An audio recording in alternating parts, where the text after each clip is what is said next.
Right, this is probably the new site, but this is important. This is important whilst being nothing, and that's the point.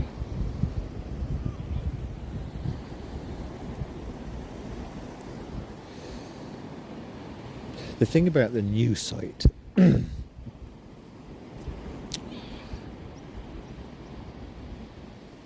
with momentum, marching on. I don't like to use the word march because it implies I've seen too many people who do march, and it really is not a healthy mode to be in. Loping along, but with momentum. A certain amount of energy and a little bit, I go at kind of slightly above average speed walking.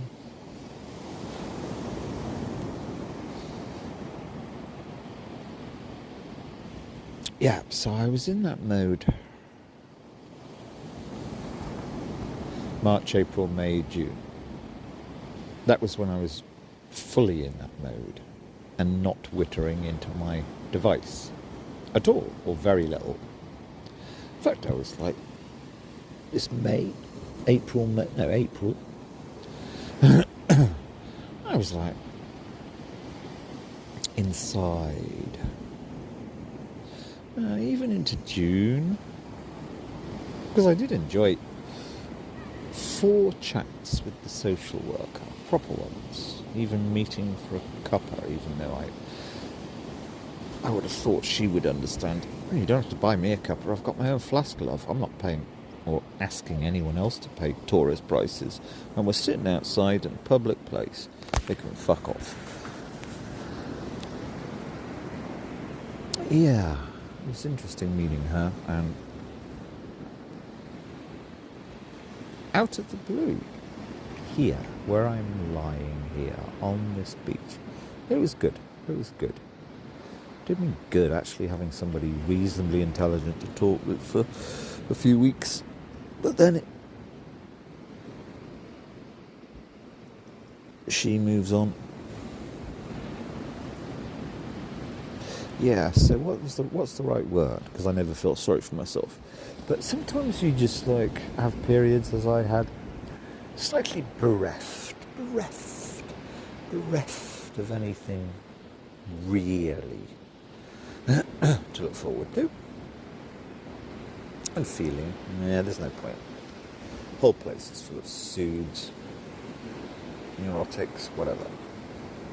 So, that was, you see, the real kind of just stoically, okay, there's no conceivable enjoyment to be had here. Just walk, build the mind, body and soul up so slowly. It builds up bit by bit by bit. Yeah, and then amazingly, June, July, August sort of really, I felt bereft after the social worker left the region of her birth. So be it. I thought we were proper friends. I'm really, actually, it's not a case of don't get fooled again. It's like, I am actually genuinely surprised. I thought she'd want to stay in touch.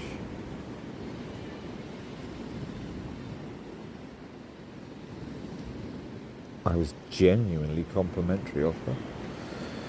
Anyway, and she liked some culture. Maybe the clue was in, I don't know. My son is very gay. I've been around gay people without offending them. I know exactly how not to offend. In fact, I know how to. I've read one of the great books must have been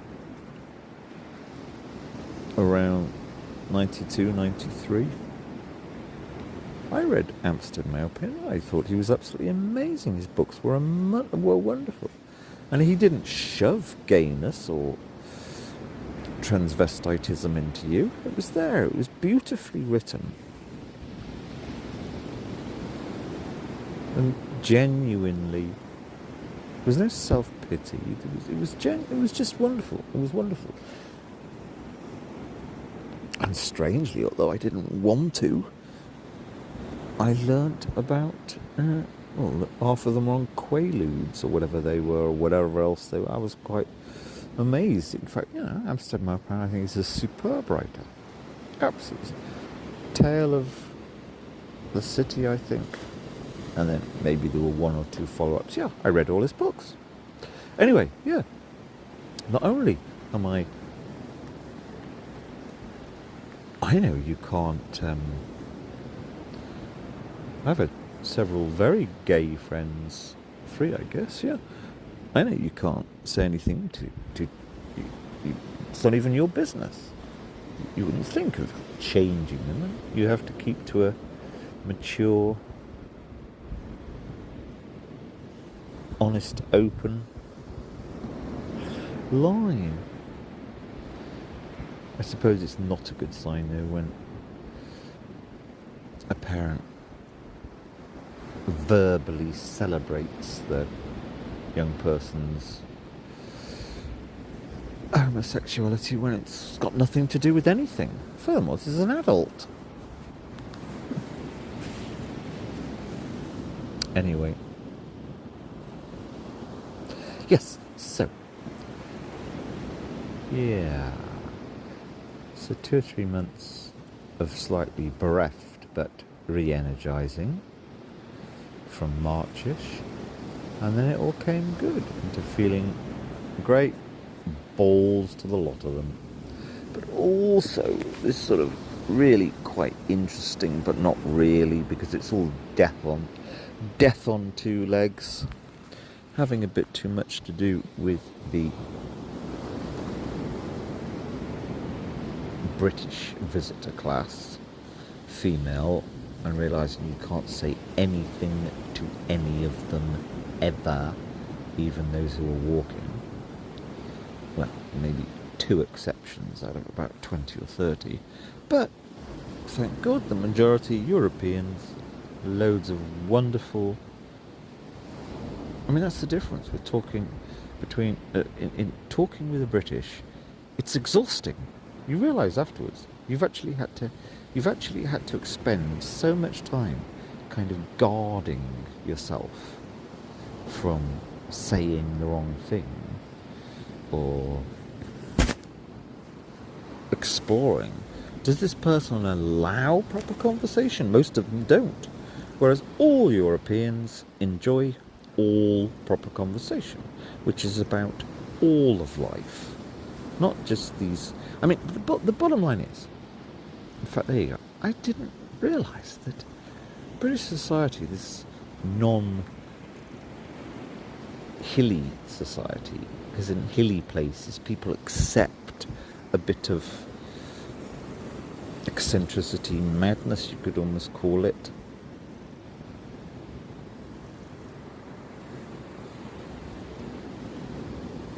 Volubility. But no, I had no idea that the non-hilly, non-northern majority of Britain had become so totally conformist. Even in these regions here, where you have on the face of it, total extremes. The rusty van, the hippie bag, the coloured hair woven in, all of this. And then you have the other extreme, which I didn't know at all was here, which is the truly kind of... They were very rich 100 years ago and still have antique Rolls Royces, and they have £10 million patches of the cliffy coast places like, oh, what's that place? Is it around Porthcurno, places like that, and over around the River Halford, yes. And they are just so horrible. And you can see if you walk by one of them, hidden away. I mean, they wouldn't even allow themselves to be called millionaires. They're just, we are the original artistic descendants of the upper class, but they don't admit that either. But that's all they are. And you walking past, you can see, God, fucking hell, there, without a doubt, that one there has guzzled far too many drugs, etc., etc. You know, it's really, really, yeah. But so you have these two supposed opposite ends of an extreme. The kind of, I work in the women's refuge and have my freestyle image and my expensive camper van that has got all the right stickers on it saying I'm one of the sweet surfy or nick your own yogurt types. But they are exactly the same. They actually conform to almost exactly the same formula of, no, you really can't say that, and you're not allowed in any way to even hint that they're... It's just image. A whole image is a bit Swiss cheese holy, and they might not quite be this kind of perfect... I mean, it's just performed. I am this super mindful character. I've encountered one a few days ago again, who I encountered a few times earlier. It's extraordinary how just being slightly questioning of the utopia. Well, she won't talk to me. She's an old one. It's quite extraordinary. Anyway, forget them. But I had no idea they were so conformist. It's an interesting conformity that is so boring to me that I have yet to try and describe it inside my head. But that's the one word, and I've got to write that on my notepad. The incredible conformity. When in fact, virtually every single one, if you're having a conversation, will say, oh, we're so individualistic. We're so all with our own individual style. No. I mean, the body language, everything. It is such a conformist. I mean, if I can put it this way. Even if you're sitting on a beach where all the beautiful people go, and they'll have their sarongs, cowboy hats, whatever. If a European woman walked down the beach, say from the south of France or Portugal or Spain, walked down the beach, and they have a completely different body language that says, I don't really care, I'm kind of... And their shoulders are further back. They walk much more kind of with their chin up. It's not flirty or anything, it's just, hey, that's the correct human posture to be in. If one of them walked down the beach, every single one of them would be, of the British women, would be like, they would notice, and they'd like, well, they wouldn't show disapproval, but I would be able to feel the querulous disapproval of, or just like, oh, you're not like us, because there is such a conformist cage if you're only allowed to behave in certain ways. I had no idea, because I'm not interested. Anyway, there we go. Right, so I really do have to shut down, totally. If there were a way to only meet 5 new walking Europeans a week, and that's it. Other than that, not actually speak to anybody at all, except maybe one farmer woman. I've got to do it, because there's no point. It's all butterflies here, whilst there are no butterflies left. There are hardly, 3 or 4, good, the honest ones. A couple of northerners have said to me, walking women, yeah, and they can see it. No, I haven't seen a single butterfly. Now, I've seen about 15 or 20 butterflies at the most all summer, which is terrible. Anyway, forget it. This is not my island. There is no point. There is no way you can change anything on this island because of this acid conformity. And of course, you can't. What that means, conformity means they cannot hear. 97% of them cannot hear the words, yeah, it's us. They cannot hear those words. And actually, with bright eyes and full countenance, say, yeah, I know that too. We're on the same side. It's us. And you and I know this.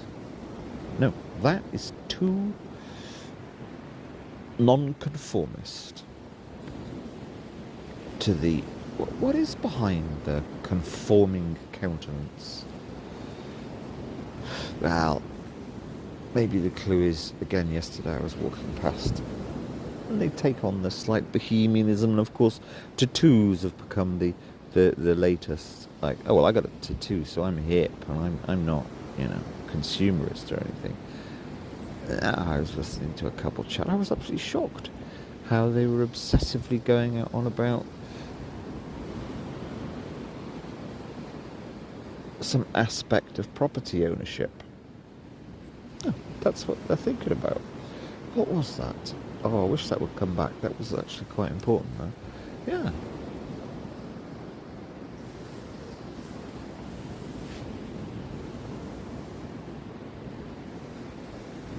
We are part of the entrepreneurial property churning and monetizing and financializing class.